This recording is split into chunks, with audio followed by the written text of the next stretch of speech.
As a bidder at a public land auction, he will be sentenced in June. And we end with Bill McGibbon, founder of 350.org. He addressed the young climate activists Saturday night at the Power Shift 2011 conference here in D.C. His latest book is called Earth, Making a Life on a Tough New Planet. The science is the easy part of this. Grim, but easy. 2010 was the warmest year on record, and it was warm. We were on the phone one day with our 350 crew in Pakistan, and one of them said, "It's hot here today." And I was surprised to hear him say it, because it's usually hot in Pakistan in the summer. And he said, "No, it's really hot. We just set the new all-time Asia temperature record, 129 degrees. That kind of heat melts the Arctic. That kind of heat causes drought so deep across Russia that the Kremlin stops all grain export. That kind of heat causes the flooding that still has 4 million people across Pakistan homeless tonight."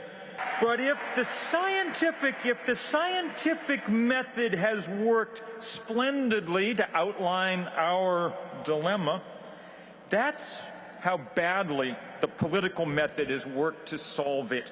Think about our own country, historically the biggest source of carbon emissions. Last summer, the Senate refused to even take a vote on the tepid, moderate, tame climate bill that was before it.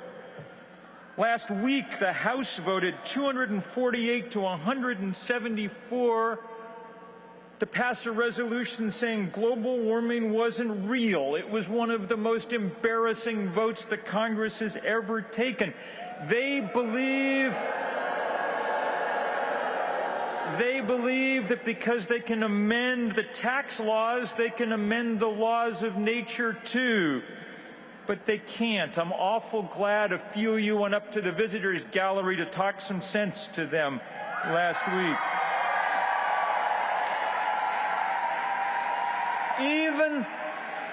Even the White House, 2 weeks ago, the Interior Secretary, who spoke here 2 years ago, Ken Salazar, signed a piece of paper opening 750 million tons of coal under federal land in Wyoming to mining.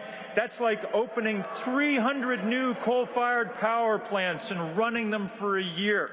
That's a disgrace. You know what? At Copenhagen, we got 117 nations to sign on to that 350 target.